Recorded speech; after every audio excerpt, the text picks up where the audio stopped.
Olá, boa noite, me chamo Leno Rodrigues. Em um período de elaboração deste projeto, do Especial da Paixão de Cristo, foi realizado o estudo de todos os textos, de todo o material que a companhia tinha nesses 20 anos, para que a gente pudesse conhecer um pouco da nossa história e que pudéssemos passar também para outras pessoas sobre o olhar e a vida de Jesus Cristo. Como é que se acontece, o decorrer dos personagens, o que Jesus, qual era o seu pensamento, a sua forma de agir. Nós vamos dialogar e conversar sobre a história de Jesus, mas também vamos dialogar com alguns atores, atrizes, bailarinos, pessoas que passaram pela companhia e que deixaram sua história e sua marca, que vivenciaram personagens e que também até hoje permanece nesse longo dos 20 anos. Nós vamos trazer para vocês aqui essas pessoas para que a gente possa dialogar e conhecer um pouco mais.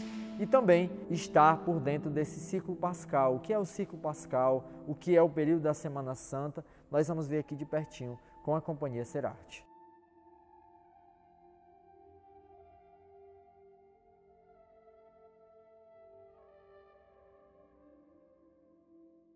O começo da história de Jesus já foi retratado e contado de várias maneiras na Companhia Serarte no palco da Paixão. Desde 2004, quando se começou pela Santa Ceia, até 2016 e 2017, que a gente retratou o nascimento e a anunciação da Virgem Maria, quando o anjo anunciou a Maria o nascimento de Jesus. Os primeiros anos de Jesus sempre foram muito importantes para nós, para vermos assim o crescimento, como Jesus crescia, como ele era acompanhado por sua mãe, a Virgem Maria, e por seu pai adotivo José, e como ele recebeu os dons. E que dons eram esses que iam sendo realizados na caminhada de evangelização de Jesus. E para falar deste primeiro momento de Jesus, nós convidamos hoje Naira Menezes, ela que é professora, que é mãe, que é mulher e que também faz parte dessa comunidade há muito tempo. Ela vai falar um pouco para vocês da sua experiência de como vivenciar a mãe de Jesus, aquela que acompanhou o seu filho desde a geração do ventre até a cruz. Com vocês, Naira Menezes. Tudo começou, né, com um grupo de crisma que tinha aqui na Capela de São Francisco, e veio essa ideia de teatro, né, de fazer algumas peças, algumas apresentações aqui mesmo na igreja, né? E aí a primeira apresentação que nós fizemos foi o Ser Criados, né? E foi apresentada aqui na igrejinha de São Francisco, e depois, né, foi crescendo o espetáculo e foi levado para outros lugares. Diante de ter muitos participantes e crescendo, aí veio a ideia de se tornar uma companhia, né? Companhia Serarte. Depois que começou a entrar mais pessoas e o grupo ficou maior. Fizemos peças de comédia, como Dança dos Trapos. Fizemos o Cavalinho Azul, que era uma peça infantil também. E também chegamos a contar aqui na Capela de São Francisco a história de São Francisco, né? E aí chegou o dia de fazer a Paixão de Cristo, né? Até que eu recebi o convite de fazer Maria, né? Pela primeira vez. Que foi uma experiência muito forte, assim, muito marcante na minha vida. Porque outros personagens a gente tinha um lado mais fácil de representar, né? E Maria tinha esse lado mais forte de você estar no personagem, né, para passar aquela emoção. E para mim foi uma experiência assim muito diferente de todas as outras, né? O processo de encenar Maria, né? Eu fiz várias vezes Maria na Paixão de Cristo e para mim foi uma experiência que ficou marcada na minha vida, esse personagem, né? Que era um personagem muito diferente de todos os outros que eu já tinha feito nessa caminhada de teatro. E até porque, né, esse processo da Paixão de Cristo é um processo que exige muito estudo, assim, muita dedicação àquele personagem que você recebe, né? Então ali você tem que pesquisar, você tem que assistir filmes, vídeos, para que naquele momento da sua interpretação, né, você leve algo daquele personagem para a pessoa, né, para as pessoas que estão assistindo. Então, assim, cada personagem, você recebia aquele personagem, ali você ia se dedicar, né, a pesquisar, a estudar, a ver como era que aquele personagem ele agia para você poder, né, interpretar na sua apresentação da Paixão de Cristo. que era um espetáculo maior, né, com mais pessoas, e a gente enfrentou esse desafio, né? Ensaiávamos aqui na igrejinha, né? A igrejinha que sempre foi um local onde todo mundo se reunia para ensaiar. E essa Paixão de Cristo, ela foi encenada por trás da igreja matriz, né? E os atores se apresentavam em cima desse caminhão, né? Foi a nossa primeira experiência com a Paixão de Cristo, né? E depois dessa apresentação, né, veio essa ideia de ficar todo ano apresentando a Paixão de Cristo aqui na cidade, né, na cidade de Pacajus. E aí eu continuei nessa caminhada, né, das apresentações e ensinando a Paixão. Eu acho assim, né, que o intuito de todos os anos levar a Paixão de Cristo para as pessoas também seria uma forma de evangelizar, porque ali estaria, né, contando a maior história de amor da humanidade. Então, por isso, todo ano ficou, né,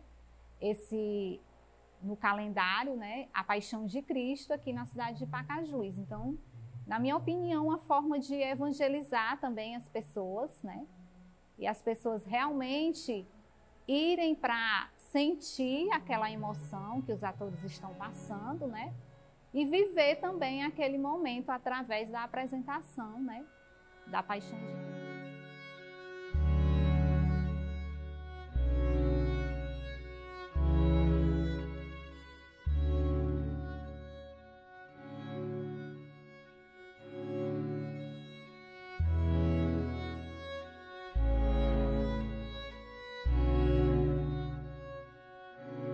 Assim como os primeiros momentos da vida de Jesus, a sua história foi dando decorrência. E a gente retratava muito isso no palco nas parábolas. Jesus, ele passou por várias cidades, da Samaria, Galileia, de Judá, Belém. E Jesus ia passando e ia pregando e anunciando o seu amor. E a Companhia Serarte sempre desenvolveu no palco essas cenas que chamam a atenção do povo. As parábolas são momentos muito fortes, que levam o povo a retratar a história de vida de Jesus. E para falar das parábolas e dessa parte da vida de Jesus, convidamos ele, que é nosso amigo e que também nos contribuiu muito no processo de crescimento da companhia. Ele que é pai, avô, professor, escritor, ministro da palavra, grande José Valdir Gomes Bezerra, o professor Zé Valdir. Quando Jesus iniciou o seu ministério, isso após o batismo feito por João Batista, Jesus era uma pessoa comum, um cidadão comum, tão comum que a Boa Nova, o Evangelho depois escrito, se referia a ele como o filho do carpinteiro. Talvez até pelo fato de ser filho do carpinteiro, Jesus não frequentou universidades, nunca se afastou do perímetro onde praticamente nasceu, mas como Deus e homem, talvez mais Deus do que homem, trouxe a sabedoria divina para perceber que a Boa Nova, que o seu anúncio deveria atingir a classe mais popular. Os eruditos representavam a classe de poder. Jesus não ia se dirigir para esta classe. Jesus preferiu, então, utilizar aquela linguagem que os antigos, na Torá hebraica, já se utilizavam, que era uma forma de identificar, de aproximar o que ele queria transmitir com aquilo que o povo estava habituado a ouvir. A parábola não foi inventada por Jesus Cristo. Ele se apoderou desse gênero literário para conseguir obter facilidade na transmissão do pensamento. Ele sabia do pouco tempo que pregaria às multidões e preferiu utilizar uma forma didática, pedagogicamente rápida para o aprendizado. Mas por que a preferência pela parábola? Porque ele necessitava de se aproximar do público a quem ele desejava, a quem ele queria atingir. Mas não foi da pedagogia de Jesus fazer as coisas prontas. Jesus sempre agiu para trazer primeiro a ação do povo na sua própria libertação. a libertação, a salvação, a transformação não vem do alto, a transformação começa no meio do povo. Quando Jesus chama a samaritana, mantém um diálogo com a samaritana, novamente é de se destacar que ali não era apenas um fato corriqueiro. Assim como na parábola do bom samaritano, há que se destacar a diferença cultural, política, econômica e religiosa entre os de Jesus, chamados, e os samaritanos, porque eles eram relegados, eles eram completamente diferenciados geograficamente, politicamente, economicamente. E Jesus dá um sinal, que toda a ação de Jesus, ou nas parábolas, ou nos seus gestos, ou no seu discurso, todas as ações de Jesus tinham um objetivo, não eram ações gratuitas, eram ações que tinham objetivos didáticos. Então, é o que aconteceu quando ele mantém o diálogo com a samaritana. Ele dá um gesto, um sinal poderoso, assim como foram outros grandes gestos. Maria Madalena, assim como foram as bodas de Caná, assim como foi o diálogo que ele manteve já no estertor de plena dor na cruz, quando ele diz ao ladrão arrependido, hoje mesmo tu estarás no paraíso. Todos são gestos simbólicos e profundamente, é bom que se diga, eficazes na ação transformadora da palavra e da ação de Jesus Cristo. Uma atitude de Jesus Cristo é muito valiosa dentro da didática, da pedagogia de Jesus Cristo, a que ser observado em relação ao chamado lava-pés. No lava-pés, o que é que acontece? Jesus toma da cultura do seu povo. A região era geograficamente inóspita, era geograficamente propícia a que as pessoas, no seu deslocamento, ou através de animais, ou através da caminhada, elas acumulassem sujeiras nos seus pés. É bom lembrar aqui, por exemplo, também quando ele diz que o que é pecado, aqui, o que contamina não é o que entra, mas o que sai da boca, tem essa preocupação muito clara de Jesus Cristo em mostrar que é necessário que se lave a alma no lugar do corpo apenas. Então aquele ato de Jesus, ele enquanto mestre, no momento em que ele sabia que iria fazer a sua passagem, a sua Páscoa definitiva, um gesto profundamente significativo, mostrando qual era a missão dos discípulos. Eles não iriam ser servidos, eles não iriam ter a posição de mandantes, de reis, daqueles que iriam ser servidos. Se eles queriam seguir a Jesus, eles teriam que se dispor a servir. O lavar os pés foi utilizado como aquele gesto mais prático que Jesus percebeu naquele momento para representar com os seus discípulos. Então é mais um momento extremamente pedagógico, didático, que Jesus Cristo utilizou para fazer a sua mensagem, para fazer com que a sua mensagem chegasse ao melhor resultado possível.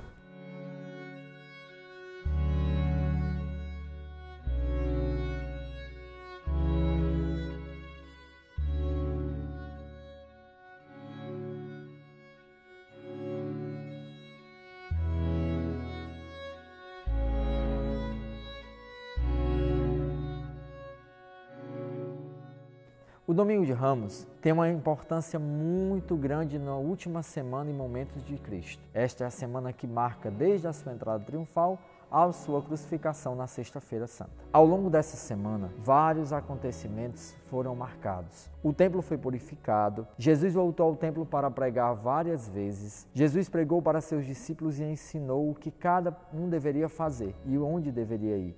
Jesus chegou a ser tentado e também procurou e encontrou força no anjo do Senhor. Foi uma semana crucial para Jesus. Um dos acontecimentos mais importantes e marcantes é uma das cenas mais belas e clássicas, a Santa Ceia. É o último momento de Jesus com seus discípulos, quando estão reunidos e ceiam. E ele, neste momento, olha para cada um e fala o verdadeiro sentimento daquele momento. Então, esse momento foi um momento especial na vida dos discípulos de Jesus. Meu nome é José Cleuson Carneiro da Silva, estou na companhia desde 2010. Foi uma indicação pelo Dan Borges, o Dan Borges que me chamou. No primeiro momento eu fiquei fascinado, porque era a primeira vez que realmente eu participava de um teatro e com tanta grandeza assim, você contar a história de Jesus.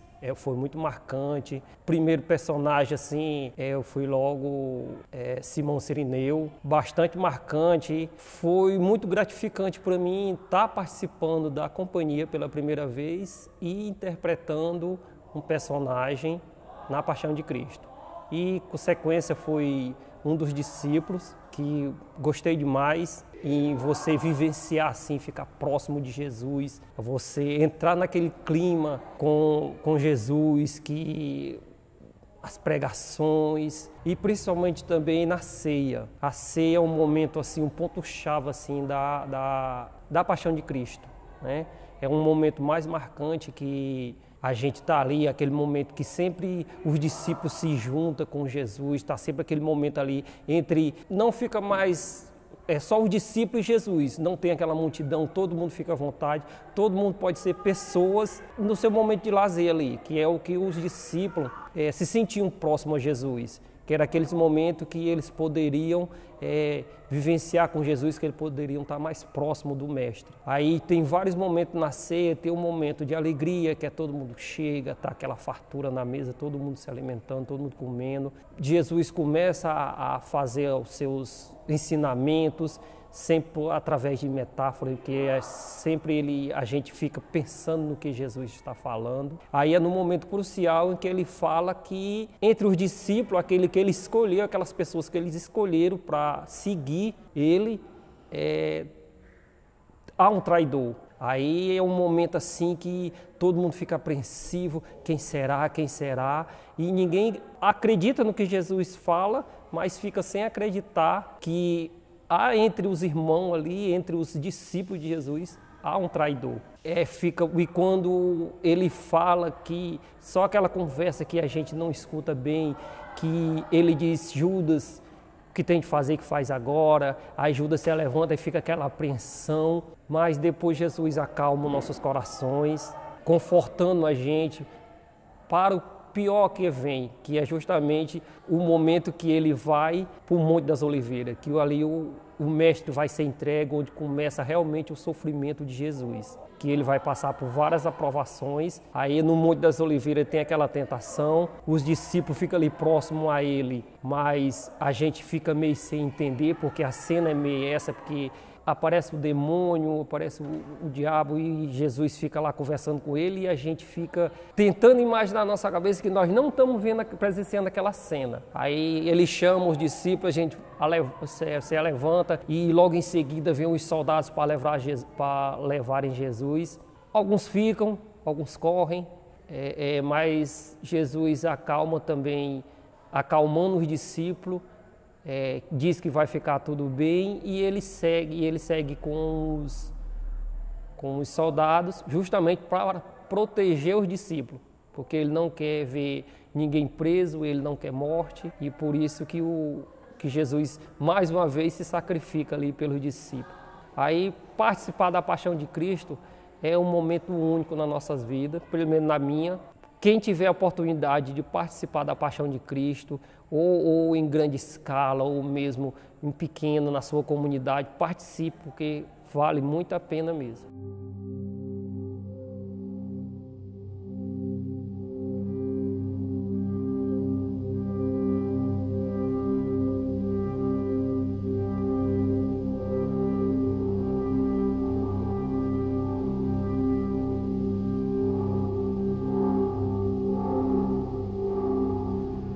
Olá pessoal, eu sou o Berg Brasil. É um prazer, obrigado por ter sido convidado para participar desse projeto, para falar um pouco sobre a minha experiência na Paixão de Cristo, da cidade de Pacajus. Eu, quando fui convidado pela primeira vez em 2006, fiquei alegre e nervoso ao mesmo tempo, porque eu estava sendo convidado para participar do maior espetáculo de teatro da região e de uma das companhias mais conhecidas aqui do nosso município, né, a Companhia Serarte. Então foi um misto de nervosismo com alegria. Fui muito bem recebido, já conheci alguns dos participantes, alguns dos atores, né? Inclusive já tinha estudado com o diretor do espetáculo, né, o Edson Freitas, e foi muito gratificante, foi uma experiência muito boa. E aí continuei a ser convidado nos outros anos, né? Já fiz, nesse período de Paixão de Cristo, já completei 10 anos e sempre uma experiência de aprendizagem. E falando um pouco, né, que me pediram para falar um pouco sobre a minha experiência em interpretar os vilões do Sinédrio, né? Porque em todos esses anos da Paixão de Cristo, eu sempre fui convidado para fazer, né, os antagonistas. E minha primeira personagem, né, que foi Anás, eu já me assustei, eram textos longos, mas assim, uma complexidade que valeu a pena, né, ter superado, porque são personagens fortes, né, são personagens importantes, né, sem eles não teriam a Paixão de Cristo, né, sem toda aquela traição, sem toda aquela ambição, né, dos sacerdotes, Jesus não teria passado por tudo aquilo e se transformado, né, nesse personagem histórico que ele é hoje. Então, sempre muito gratificante fazer, já fiz Anás, Caifás, né, os sacerdotes cruéis, né, os personagens cruéis de toda essa história de Jesus Cristo. Participar do espetáculo da Paixão de Cristo, Pacajus, é sempre gratificante. Você chega naquele palco e vê milhares de pessoas ali, né, aguardando. Todo mundo já sabe o roteiro, mas sempre todo mundo se emociona, sempre tem um elemento novo, muito gratificante. Agradeço à Companhia Serarte por me dar essa oportunidade de sempre estar participando desse grande espetáculo.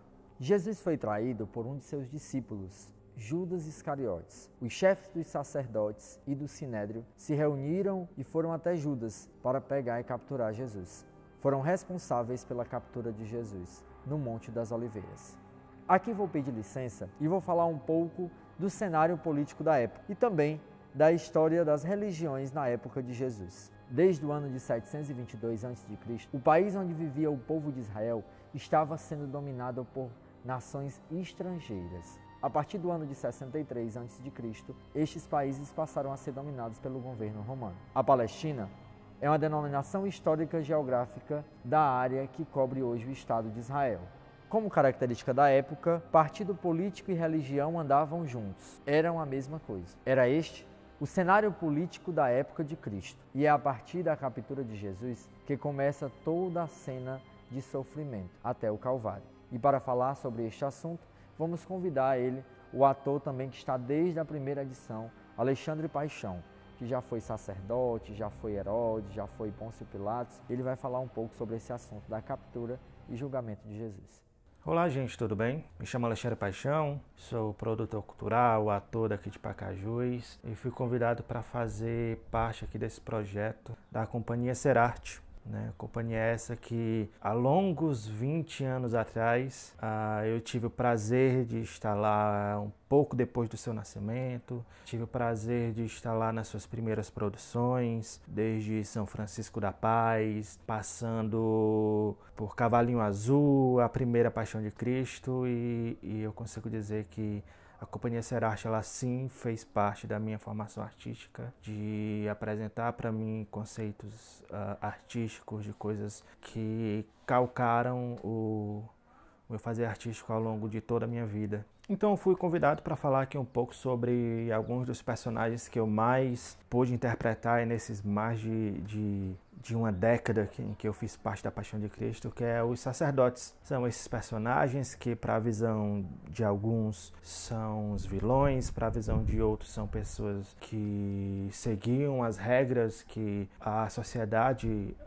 cultural, social e religiosa na época exercia. Então, assim, falar sobre os sacerdotes é algo um pouco complexo, porque eles vêm de nuances culturais muito fortes da sua época, né? As vivências deles, junto com a experiência que Jesus estava passando naquele momento, foram algo assim muito significativo para a história do cristianismo que nós temos hoje. Jesus, que foi fazer todos os ensinamentos e peregrinações nas cidades de Israel, ele conseguiu realmente cativar o povo, conseguiu passar a sua liturgia, conseguiu passar todo o ensinamento, toda aquela missão que ele pegou para si, né, aquela missão que ele recebeu de Deus, de passar para o público, de passar para os seus fiéis, de passar para as pessoas da época, todos os ensinamentos de Deus. E, de certo modo, esses ensinamentos que ele primeiro foi nas cidades circunvizinhas de Israel, chamaram a atenção dos sacerdotes, né, que viam naquele homem uma certa insurgência contra as regras, né, que estavam sendo impostas pela religião da época, né. Eu conseguia visivelmente perceber isso nos meus estudos para compor esses personagens, né, que eu já fui quase todos, com exceção de Caifás. Então, assim, os sacerdotes, ao perceber de que Jesus era aquela pessoa que estava ida contra os ensinamentos culturais da época, contra a religião que estava sendo colocada, imposta naquele momento histórico, então ele não era uma pessoa benquista para os sacerdotes, né? Porque ele pregava uma visão diferente de religião, uma visão diferente de como se conectar com Deus, de como se conectar com o irmão, de como fazer com que a Boa Nova fosse espalhada de forma mais simples, mas de contato mais direto com Deus, né? E somado ao fato também de que Jesus conseguia insuflar algumas opiniões em alguns populares, né? Quando diziam que os sacerdotes eram os mercadores do templo, onde eles lá no templo de Jerusalém houvesse o comércio e que esse comércio era também apoiado e fomentado pelos sacerdotes, né? De conhecimento geral de que até alguns séculos atrás pagava-se, né, para ter um espaço no céu, e os sacerdotes também recebiam essa espécie de pagamento. Então, assim, Jesus pregava uma quebra de paradigmas muito, muito forte para os sacerdotes. E quando eles viram que Jesus teve uma entrada triunfal em Jerusalém, né, com louros, e então eles viram que aquele homem, ele significava algo que, de certo modo, quebrava com o que a religião e o que eles praticavam na época. Então eu consigo dizer que os sacerdotes ficavam meio que de olho, sabe, nas ações e nas pregações de Jesus, né? Jesus dizia que era o rei dos judeus. Isso, para os sacerdotes, era uma blasfêmia. Isso era algo que era imperdoável para a religião da época, né? Dizer que era o rei dos judeus. E só Deus diria quem seria o rei dos judeus. Então eles fizeram todo um levante popular, convocaram pessoas para participar dentro do conselho dos sacerdotes, logo após quando Jesus foi capturado lá no Monte das Oliveiras, para que eles conseguissem comprovar de que tudo aquilo que Jesus disse era uma blasfêmia, que tudo aquilo que Jesus disse, que a visão da religião praticada por eles era um pecado supremo. Então, assim, embora eles não houvessem e não tivessem o poder de condenar ninguém, eles queriam que condenar Jesus à morte, pois ele quebrava com muitos dos paradigmas da religião. Ele era uma afronta direta ao poder religioso da época, né? E religião e política andavam meio que lado a lado. Então eles tinham que fazer com que um levante popular fosse contra Jesus. Então eles pegaram realmente muita gente, chamaram pessoas, pagaram pessoas para estar ali presente, para ir contra Jesus, justamente no julgamento de Pôncio Pilatos, onde após o conselho dos sacerdotes, eles levaram Jesus para Pôncio Pilatos, para que lá o Pôncio Pilatos fizesse o julgamento de Jesus. E nesse levante popular que eles tiveram com as pessoas, né, de realmente fazer com que elas pensassem diferente de Jesus Cristo, fazer com que eles vissem aquele homem que estava pregando sobre fé, comunhão,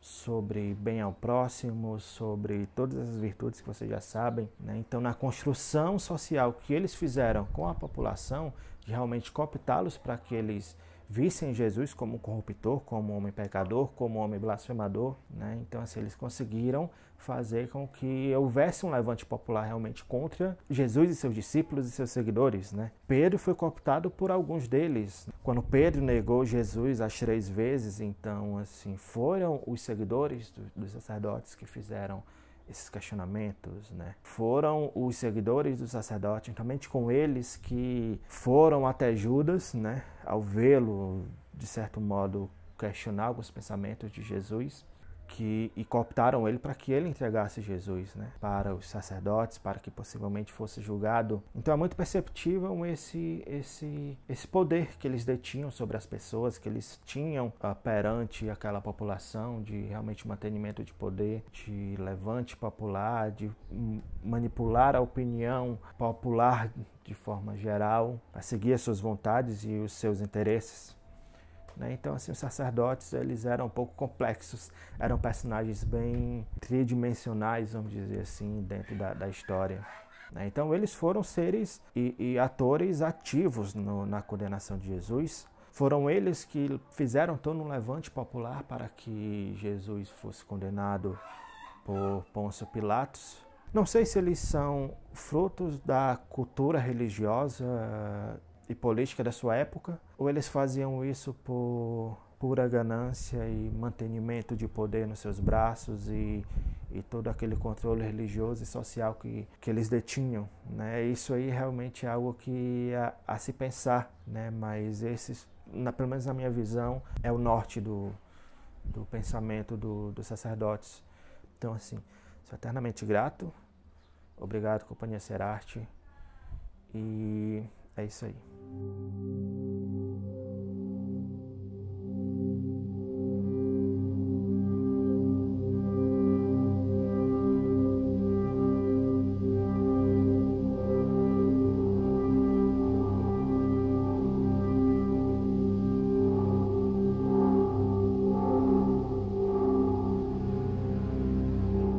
Roma era a maior potência econômica e política da época e tinha seu representante maior, que era Pôncio Pilatos.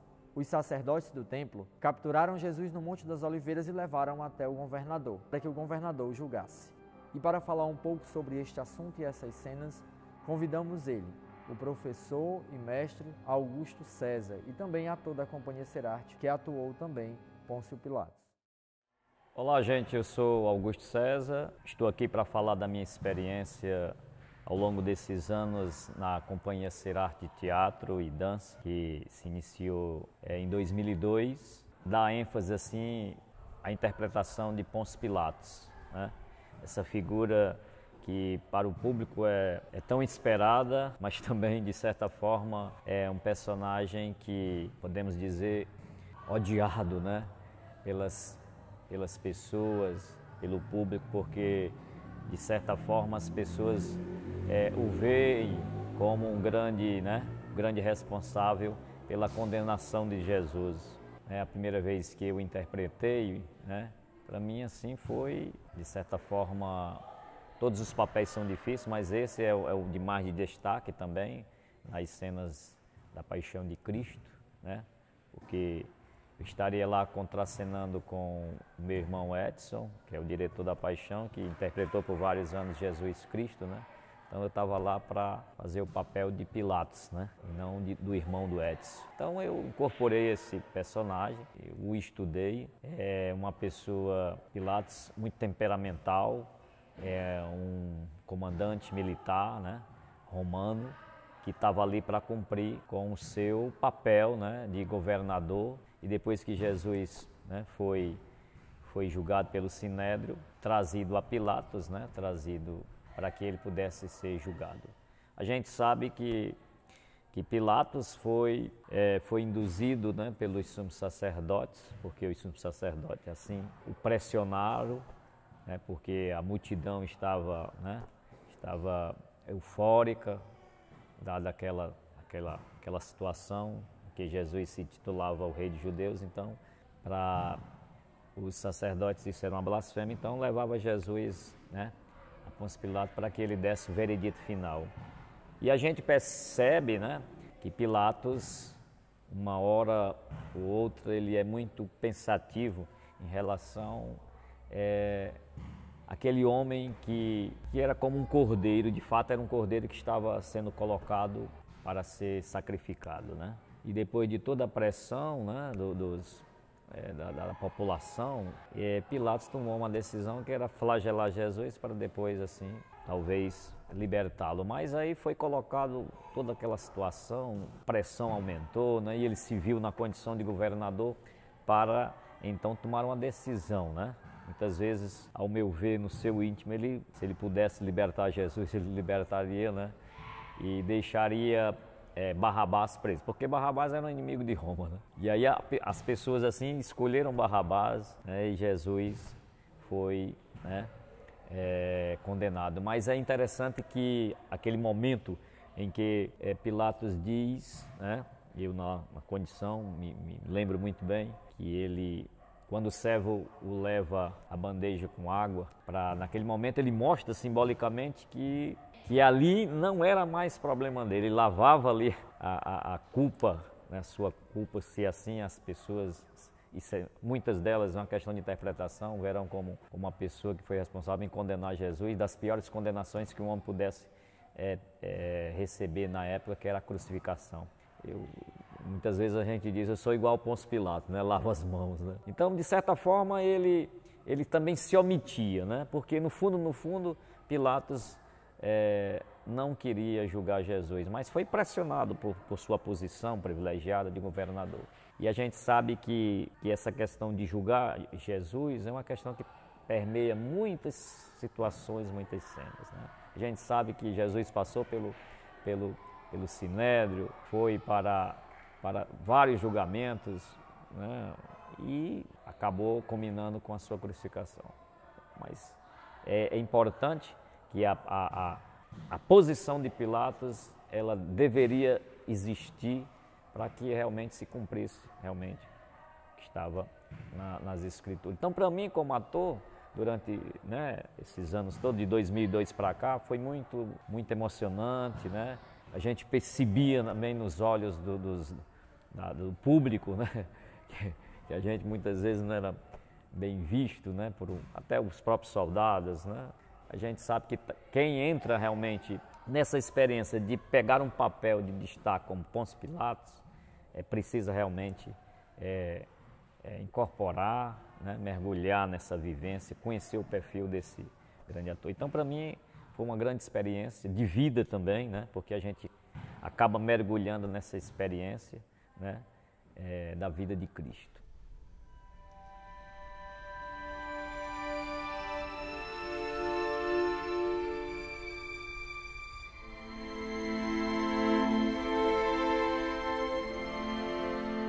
Injustamente julgado, fortemente açoitado e humilhado durante todo o percurso do Calvário, Jesus sai do palácio de Pôncio Pilatos e vai até o Calvário, onde será crucificado. A Via Crucis é o percurso que Jesus carrega a sua cruz até o Monte Calvário. Para falar um pouco sobre este momento vivenciado por Jesus, a Via Sacra, convidamos o pároco Padre Daniel Moraes, da paróquia Nossa Senhora da Conceição. Olá a todos que estão assistindo esse momento, que já estão de fato em sintonia com toda essa experiência da Companhia Serarte aqui de Pacajus. Eu sou o Padre Daniel Moraes, aqui da paróquia Nossa Senhora da Conceição, Pacajus, e fui convidado para conversar um pouco sobre a paixão de Cristo, mas na questão das razões teológicas, já que se trata de uma encenação, de algo teatral que leva o entretenimento ao povo, mas também tem uma intenção de evangelizar, até porque acaba fazendo esse trabalho, né? Já que se trata da pessoa de Jesus, da sua importância na história, da sua importância na religião, de fato a religião cristã, e da sua importância sobretudo na igreja, já que a igreja foi fundada por ele com esse propósito de evangelizar. E desde que surge isso, sempre se buscou fazer uma representação ou representações dos momentos importantes na vida de Cristo, como para a vida da igreja, que levam sobretudo a paixão de Cristo, e falar um pouco das questões teológicas que são baseadas, de fato, naquilo que a Bíblia nos apresenta de modo especial no Evangelho. A paixão de Cristo, ela faz parte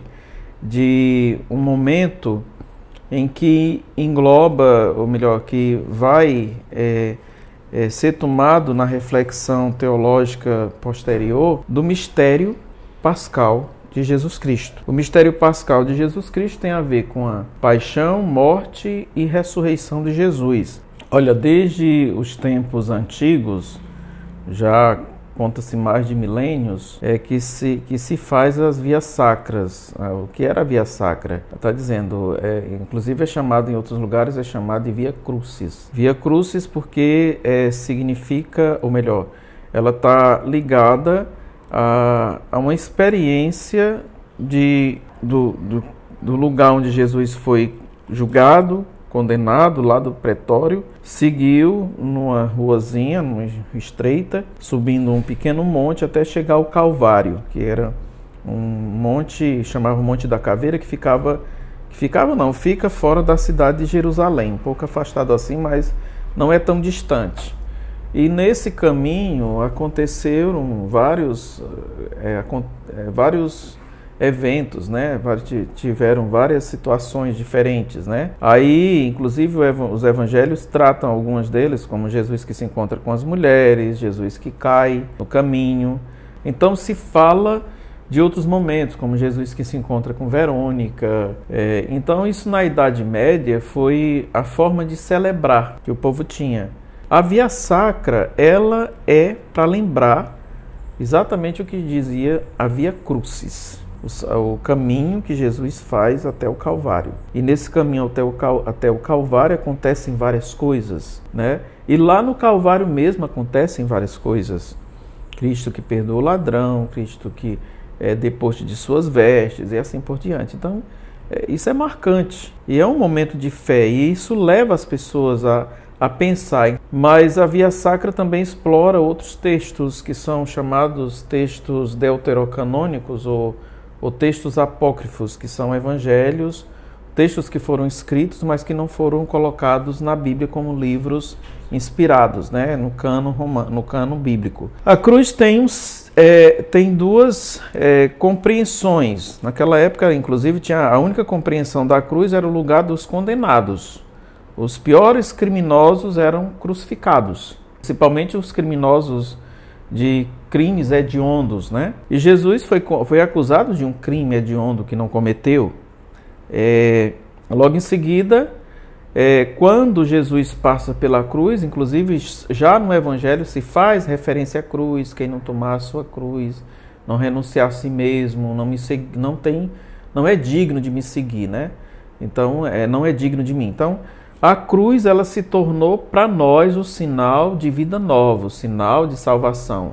Ela foi até, se tornou a imagem, como configurando a árvore da vida que estava lá no paraíso. A cruz agora é a árvore da vida, onde foi colocado a salvação de toda a humanidade. Então, a cruz tem esse sentido. Tanto é que nós temos a cruz como símbolo.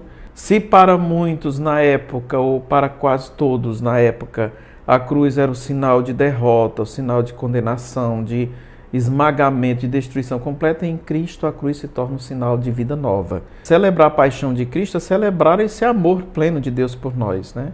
E a cruz é sinal disso. O Evangelho veio anunciar o reino de Deus e implantar o reino de Deus. É isso que Jesus veio fazer. O reino de Deus não é o reino que se compreende como o reino de Roma, ou o reino de Herodes, é um reino diferente. O reino de Deus é o reino da vida, o reino do mundo, o reino que esse mundo oferece é o reino da morte, é o reino que esmaga, que destrói, que pratica a injustiça, que pratica o autoritarismo, que pratica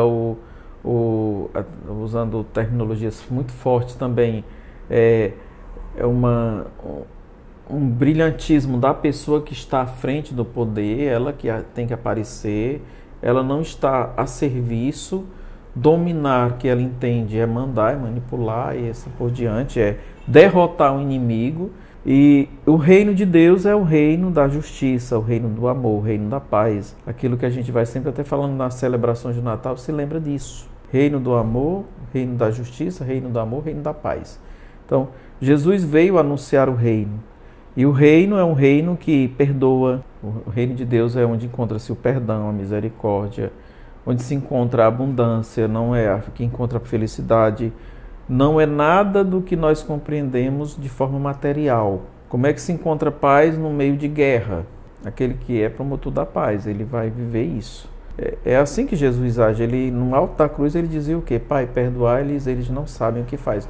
Até o último momento de vida de Jesus neste chão, ele sempre está pregando o reino de Deus. O reino de Deus é muito forte. E o reino de Deus, ele fala de amor. Inclusive, Jesus deixa uma única lei constituinte, se a gente fosse usar assim. Qual é a lei constituinte que Jesus usa?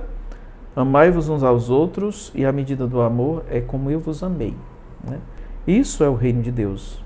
Né? Tanto é que ele diz, o reino de Deus já está no meio de vós. Por que está no meio de vós? Quando a gente começa a viver esses princípios do reino, esses princípios evangélicos.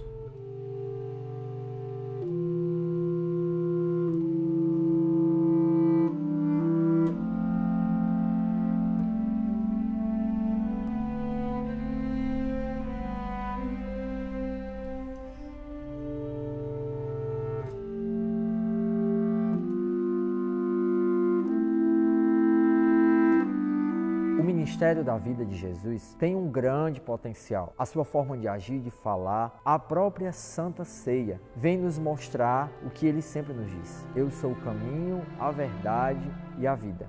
Ninguém vai ao Pai senão por ele. Foram momentos fortes e de ensinamento à nossa vida e doutrina cristã.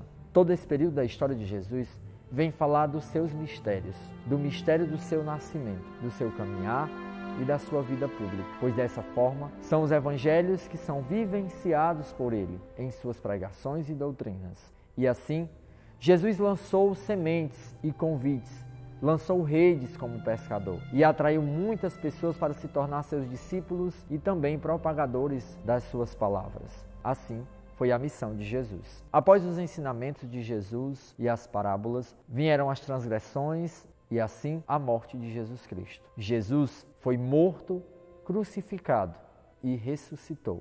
Para falar um pouco sobre o fim da história humana de Jesus, convidamos ele, Edson Freitas, idealizador e criador da Companhia Serarte, e também aquele que participou de todo o processo de direção dos primeiros textos da Paixão desde o seu primeiro ano de realização. O Edson é produtor cultural, professor e também foi articulador desta comunidade, que motivou esses jovens a estar fazendo história hoje nesses 20 anos de Paixão de Cristo. Primeiro, né, o texto da Paixão, isso foi algo que eu decidi desde o início, né? Por mais que o contexto, né, da vida, da morte, né, da paixão de Cristo, da paixão, né, tinha que ser o mesmo, porque isso é sagrado, o texto da ceia é sagrado, né, dos julgamentos, né, do Monte das Oliveiras. Então a gente não podia mudar, mas a gente poderia trazer um novo formato, um novo desenho, para que a cada ano as pessoas pudessem aprofundar mais.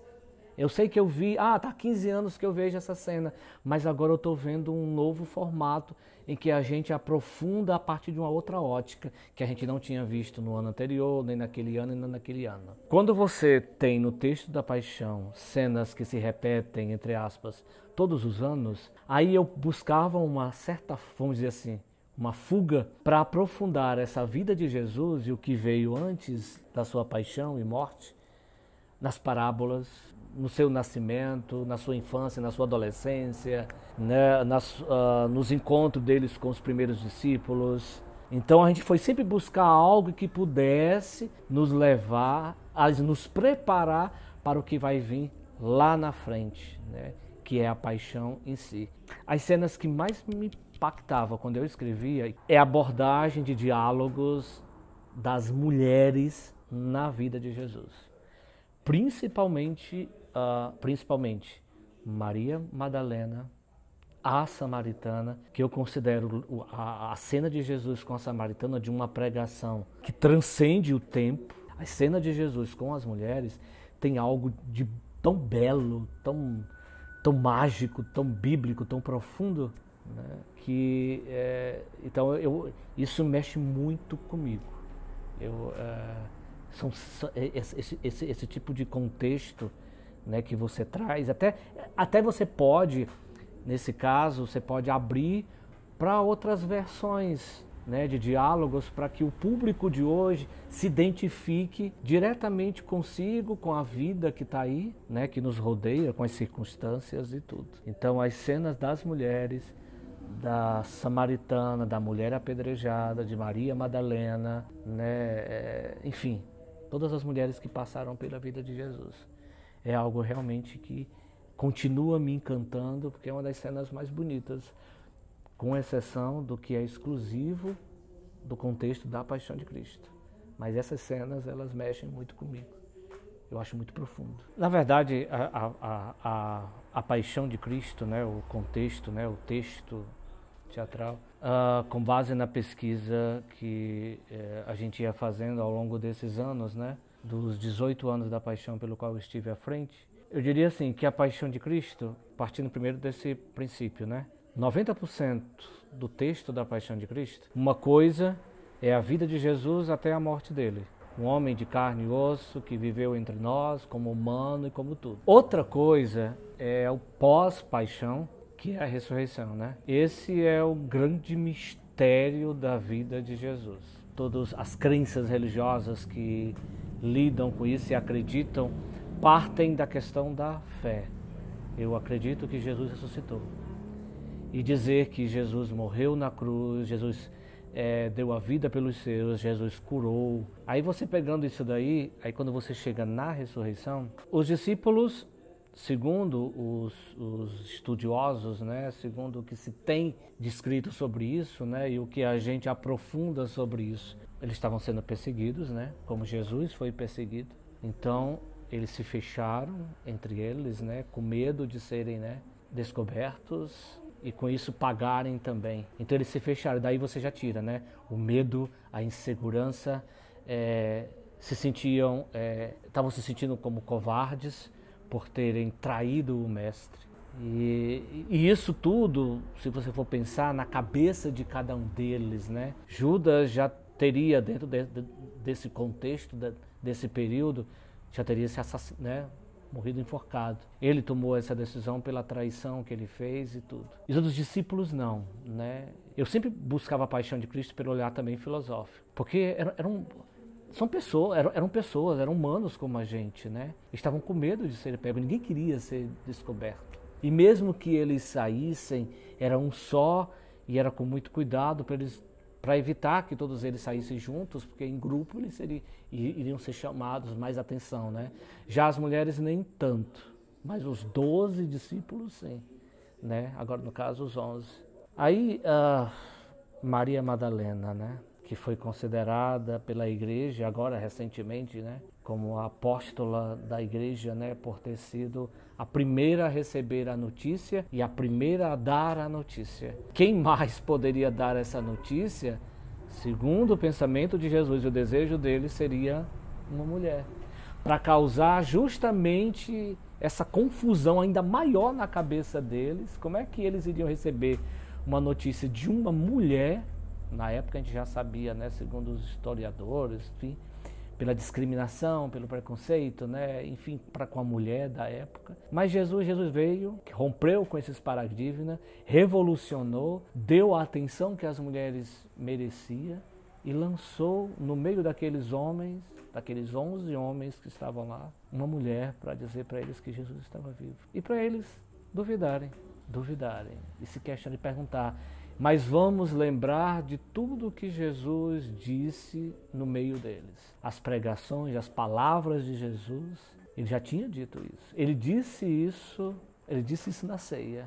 Mas os discípulos, eles se confundiam. Ele, ao mesmo tempo que eles acreditavam, mas era um acreditar naquele momento não era ilusório, não era uma coisa, mas se você for ver pela ótica humana da coisa, né, racional da coisa, quando você diz, ó, este é o último momento que eu vou estar com vocês, eu não vou estar mais, para onde o Senhor vai, para onde eu vou, vocês não podem ir. Agora não, porque depois cada discípulo, né, teve o seu desfecho final, enfim. Então, eles acreditavam até um certo ponto, mas depois daquilo dali era uma cortina fechada, era um mistério.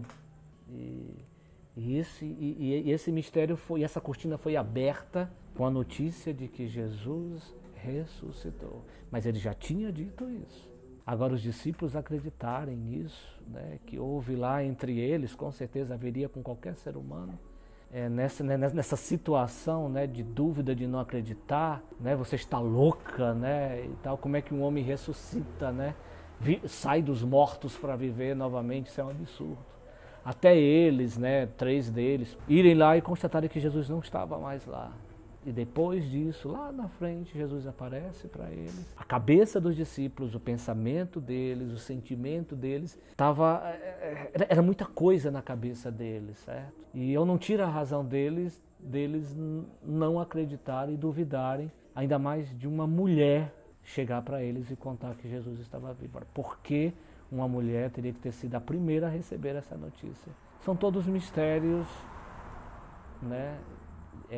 Da qual forma Jesus no meio da gente, né, escolheu para que o mundo pudesse, a partir dali, né, a palavra de Deus, né, chegasse nos ouvidos das pessoas, nos corações das pessoas, como aconteceu, né, quando cada discípulo foi pregar em lugares e divulgar essa boa nova, né? Não fundar, a preocupação de Jesus não era levantar templos, não era nada disso, mas era levar a palavra. Ele queria que essa palavra se propagasse e que mudasse a vida das pessoas, que transformasse a vida das pessoas.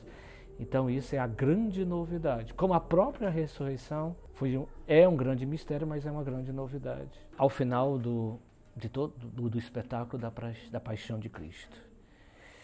O que a gente desejava com isso, além, é claro, né, você ator que está lá no palco, né, quando termina, é muito bonito poder você ver essa consagração, esse reconhecimento, através dos aplausos, né, do povo em pé te aplaudindo e gritando, bravo, belo, bonito, parabéns, tudo isso é muito bonito. Mas que, na verdade, o meu objetivo maior, minha busca maior, minha satisfação pessoal como diretor, como ator, como companhia Serarte, era que as pessoas realmente transparecessem no rosto delas, naquela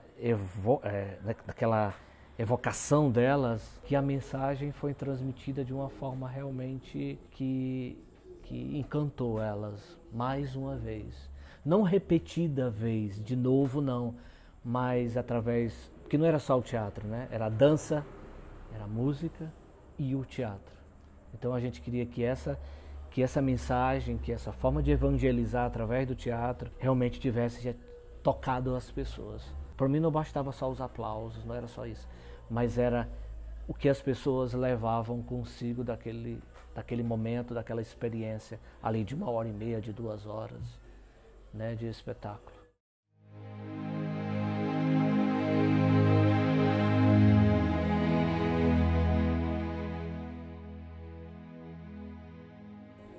Falar do início de tudo, né, da Companhia Serarte, esse filme, essa cena, esse momento lá no passado, tá sempre vivo e ali na minha memória, né, nas minhas lembranças. O nosso primeiro cenário, a nossa primeira casa, onde tudo começou, onde foi dado o primeiro passo, foi na comunidade São Francisco, né, aqui na comunidade do Buriti, onde na época, né, a gente trabalhando com crisma, com catequese, né, então a gente sentiu essa necessidade. A partir da liturgia a gente teve a oportunidade de poder trazer uma linguagem mais cênica, sabe, mais lúdica, que a gente pudesse, através das artes plásticas, de um grande painel, de uma dança, do teatro, poder levar as pessoas a essa forma de evangelizar. Então tudo começou aí. Talvez naquele momento, se eu for me lembrar agora, talvez eu já estava sonhando com isso, mas ainda não tinha coisa propriamente dita, sabe, pontual. E o que a Companhia Serarte, o que ela formou em termos de pessoas, de humano em si, das pessoas que passaram pela... É uma grande honra, eu falo isso, mas é uma grande honra para mim poder dizer isso, e a minha alegria de poder ver hoje homens e mulheres, né, adolescentes da época, hoje homens e mulheres maduros, adultos, com suas famílias, muitos deles já com formação teatral, né, graduados em teatro, em cursos técnicos, em maquiagem, sonoplastia, professores. Então, a Companhia Serarte trouxe para essas pessoas e deu para elas uma bagagem, seja técnica, seja espiritual, pelo contexto da Paixão de Cristo, pela forma como nós evangelizávamos através do teatro, e fosse pelo humano também. A gente valorizava muito isso. Não era só o teatro só em si, o ato de fazer, mas era o humano, era o espiritual. Então eu acredito muito que essas pessoas que alcançaram hoje grandes, né, abriram asas e que hoje estão aí trabalhando com teatro nas escolas, trabalhando com teatro em vários pontos de cultura, levando a arte, né, o circo, a música, a dança. Então, para mim é uma grande alegria. Então, a Companhia Serarte foi essa porta que lançou e abriu para o mundo e lançou grandes artistas, né, que hoje eu sou assim, sou suspeito em falar, sou fã de cada um deles, pelo que cada um deles hoje se tornou e é, pelo profissional que são.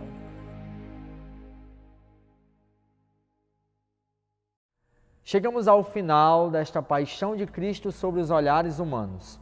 Queremos agradecer a toda a equipe que participou desta montagem desta live e também atores, bailarinos, produção artística, figurinista, que durante esses 20 anos estiveram conosco e estão fazendo história de paixão em Pacajus. Queremos agradecer também ao Governo do Estado do Ceará e à Secretaria de Cultura do Estado do Ceará. A vocês, a toda a Companhia Serarte também, a Paróquia Nossa Senhora da Conceição, a todos que contribuem de alguma forma, a padrinhos e madrinhas, o nosso muito obrigado.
tu